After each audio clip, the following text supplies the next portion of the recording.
All right, so we're gonna take a look at another graphics card today. I'm so over graphics cards, but I figured we'd give this one a shot. I wanted to try out something with my charts, and it gives me a good opportunity. Anyway, we're talking about the 7900 GRE. This is a non-XT variant that was intended initially for the China-only market, which launched last July of 2023, but it's now gone global, meaning it'll be available everywhere. So let's see how it stacks up to some of the other AMD cards in the stack, as well as other cards that land right around it in performance. Its price point is actually pretty competitive, so let's see how this one does. NZXT's BLD is a quick and easy way to get a new gaming computer. Build a gaming PC on your budget using the built-in configurator, which now includes Intel's 14th gen CPUs featuring faster cores with increased core counts and speeds up to 6 GHz for an overall better gaming experience. Don't want to build it yourself? Then choose from BLD's pre-configured player PC systems built with performance and various budgets in mind. To see the full lineup and specs of the NZXT Build Player Series pre-built PCs, follow the sponsored link in the description below. So the GRE actually stands for Golden Rabbit Edition, which is paying homage to like the Chinese Zodiac, and it was specific for the China market. Kind of like NVIDIA had the 4080D or Dragon, which was also just kind of a naming scheme that was just to represent the China market only. The difference between the 4080D is the fact that the 7090 GRE has just gone global, meaning it's available in all markets, not just China. And I think this is actually a good move because the price point is actually pretty competitive at $549. If you recall, the 7800 XT initially launched at $599. And if the naming scheme means anything, this should be faster than a 7800 XT. Spoiler alert, it is. So that's not a bad thing. And there was a huge gap in performance between the 7800 XT and the 7900 XT. And there was also a really big gap in price too. So it's nice to see a card slide in there that's gonna give competitive competition to that $549 price point, as we know right now is occupied by the RTX 4070. Anyway, I just put up some specs right here so you can see some of the differences between the XT and the GRE. They're both Navi 31 processors. There's only a few, 256 less cores or stream processors at 5120 versus 5376. So 320 TMUs versus 336, 160 ROPS versus 192, 16 gigabytes versus 20 gigabytes. That'll be the biggest difference between the two cards in terms of capability, although 16 gigs is more than enough for just about any title these days. Both are running GDDR6, 256-bit bus versus a 320. I don't know if these pictures are actual, like in terms of the way the die is arranged. I didn't take the cooler off, but it's interesting to look like the 7900 XT and the GRE are like 90 degrees offset from each other. So I don't know why that would be, but I would have assumed it's actually the same PCB, I would assume. But anyway, one thing to point out though is there is a 7900 XT reference edition card from AMD, which is what this cooler is that you're seeing right here. Here's the side profile of it. There is no reference card for the 7900 GRE. So it's only AIBs or add-in cards or add-in board partners, which in this case here, we have the Hellhound from Power Color. This is an MSRP card at $549. So I just wanted to point that out there. And in terms of features, it's actually pretty feature rich for a MSRP card. It has a dual BIOS. It has a silent BIOS and an OC BIOS. So all the testing that you're gonna see today was done on the OC BIOS. Although even on the OC BIOS, it does have a 0 RPM or 0 dB mode, which means the fans, when not under load, will stay off. And it will take a little while once the load is applied for the fans to actually turn on. There is a temperature threshold there. So without further ado, let's go ahead and get into the results. Now, I took an opportunity to kind of play around with my charts here. So first and foremost, give me some grace here because I'm still kind of working it out, okay? The colors are gonna look weird, I'm working on that, but I wanted to show you guys some data and trying to give you some sort of more empirical data to kind of compare it to, not just other AMD cards. Because guess what, if I compared it to a 7800 XT and a 7900 XT, it would be in the middle every time. That's pretty much how it worked out. But I wanna see how it compares to other cards and what other cards land near it. So when we look at our charts right here, yes, the colors are dumb, I know, I'm gonna fix it. I'm not the greatest at Excel, but I can excel enough to get the job done. Yeah, I know. What I did was I took the score of the 7900 Hellhound, or the GRE, and I took the 4 slower cards and the 4 faster cards than it. So that means there's 9 cards on every single chart right here.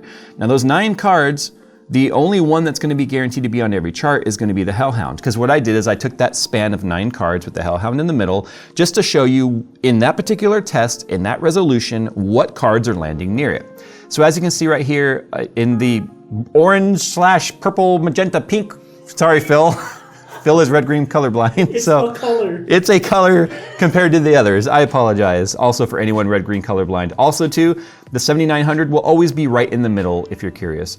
So the 7900 XT all the way at the top as you would expect. The Hellhound landed at 12,170, but you can see the 4070 FE is a little faster at 13,012, and the 3080 FE a little slower at 11,723. Now this is not an all-inclusive list, meaning I don't have every single card on the market on this list. We're still working on trying to build up our spreadsheets, so I don't have 20 series cards on here and stuff, but we are working on that. But as you can see, if you're still rocking like a 6950 XT Red Devil, which is one of the more faster AIB cards, look at the difference in score, 12,170 versus a 10,586. Even the 7800 XT Red Devil, as you can see down here, it's significantly faster than. And that 7800 XT Red Devil was quite a bit more expensive than this card at its launch. So to see that this card is faster and cheaper is exactly what we need to see in the market right now. So because this is a ray tracing test, it's no surprise that the 4070 Super is beating it, but the 4070 Super is also more expensive at $599. The $549 4070 FE down here at $11,262. It's nice to see AMD having a card beating an NVIDIA card with ray tracing at the cheaper price point. Technically it's the same price point. 4070 FE is down to $549. So not a bad start actually. If we go to rasterization here, as you can see, the 7900 Hellhound GRE, in our particular instance, is beating our 3090 Strix, which was like a $1,799 card when it was new. $549, we're talking a third of the price. It's actually a pretty good proposition value. But still beating the 4070 FE, even in rasterization. So once we take those 4th gen RT cores and whatnot, or the 3rd gen RT cores on NVIDIA and compare it to whatever they're doing with the GRE, they're actually getting some pretty significant performance. However, you can see the 6950 XT Red Devil has a little bit of a lead when it comes to rasterization because it's just a big beefy card. It was just the fact that the 2nd gen RT cores found on the 7000 series GPU is faster than the 1st gen, which is why the 6950 XT was losing in the RT test. But you can see 4070 Tough. That's the next 4070 to actually beat the 790 Hellhound, the 4070 Ti Tough. That's a significantly more expensive card. But you can see the 4070 Ti Super Tough way up here at $11,833, but that's also like what, an $800 card? So it's nice to see that it's even within the realm of performance of those cards. Okay, this is where the chart's gonna look weird, okay? Give me some grace, like I said. So, I tried color shifting and it didn't work because of the pink, blue, and purple. Those were terrible colors. I'm gonna change it, I swear to God, I promise. And I'm gonna add more tests to this, but it takes time to build our portfolio. But I wanted to put out some information. These charts are all sorted by 1440p. And you're gonna notice 1080p numbers are all kinds of weird, and that's because cards are getting fast enough now to where 1080p introduces bottlenecks, even in a 13900K, in most titles. So that's why I feel like the priority of sorting for 1440p on a high-range card like, or high-end card like this is important to do. If I had sorted it by 1080p, it would look all kinds of odd. But you can see the Hellhound is 210 FPS in 1080p versus 222, but matches the 1440p performance of a 4070 Ti Super Tough. That's impressive, because that card is well over $700, and that's a $549 card. You can see it's beating the 6950 XT Red Devil, 146 versus 156, beating the 4070 Ti, beating the 3090 Ti in 1440p, beating the 6900 XT as expected, because the 50's up here. Yeah, not bad at all. You can see the 4080 and 4080 Neptune are the cards that landed 4 spots above it. So that's pretty impressive for this card to be able to land like that. And of course, Borderlands is a very AMD friendly title. So if we move on to Cyberpunk No RT, you can see the cards around it change quite a bit. So we're getting 106 FPS in 1440p. 4070 Ti Super is right above it, but 14 FPS higher, more than 10% higher. Right below it is a 4070 Ti Tough. And that's fun to see because of the fact that this card's cheaper than both, right? It is.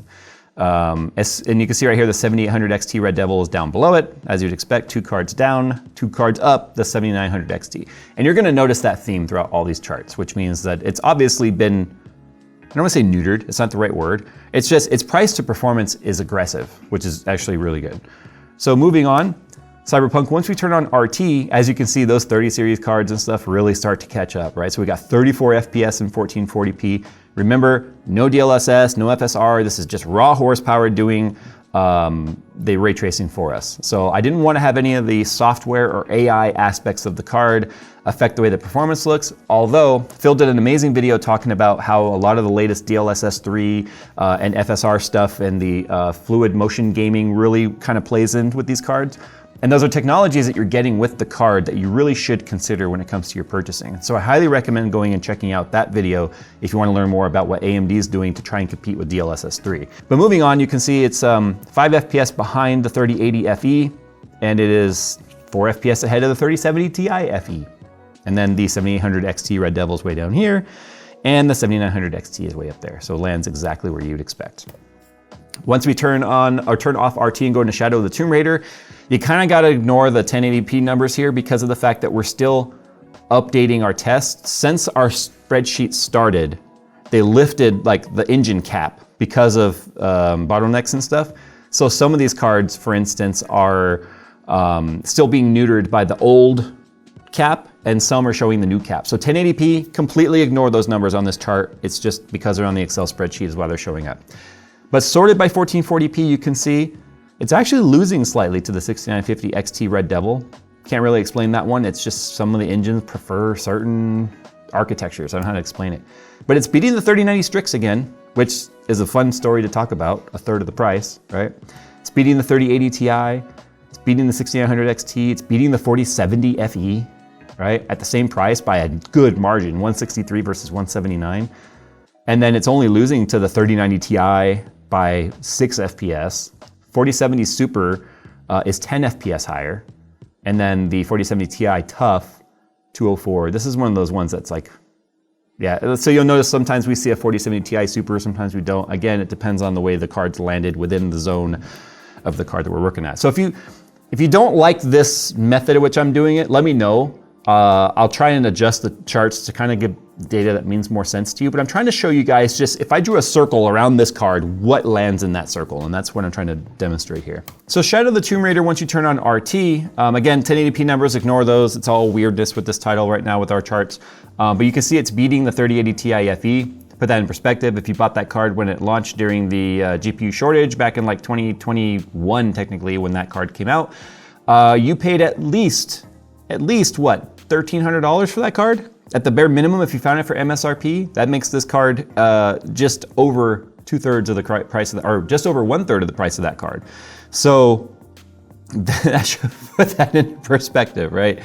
But it's beating the 4070 FE, which again, at the same price is a good value, both in 4K and in 1440p.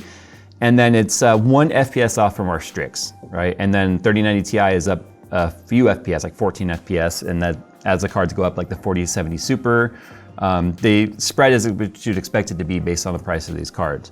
So again, showing very strong value for what it is. Moving on to Forza Horizon 5, which is our last title. Things look fairly linear here. Again, this title's odd where a lot of our cards are having FPS in 1440 and 1080p be very close together, and there's a bigger gap between 4K and 1440p. If we take a look at the Hellhound, it's landing at 145 for 1440. Which is 9 FPS faster than the 6900 XT. It's faster than a 4070 Super FE. It's faster than the 6950 XT, and of course faster than the 7800 XT Red Devil. Barely slower than a 4070 Ti Tough, which is nice to see. Now remember, the 4070 Ti is a sunset card. It's not available anymore. You can't buy it. The card that slid in, basically at its price point, is the 4070 Ti Super. Stupid name, I know. Oh, here it is right here, 4070 Ti Super. So at 160 FPS. So 6 FPS slower, significantly cheaper card. And then the 4080 and the 7900 XT up here, those cards are in just leagues of their own when it comes to pricing.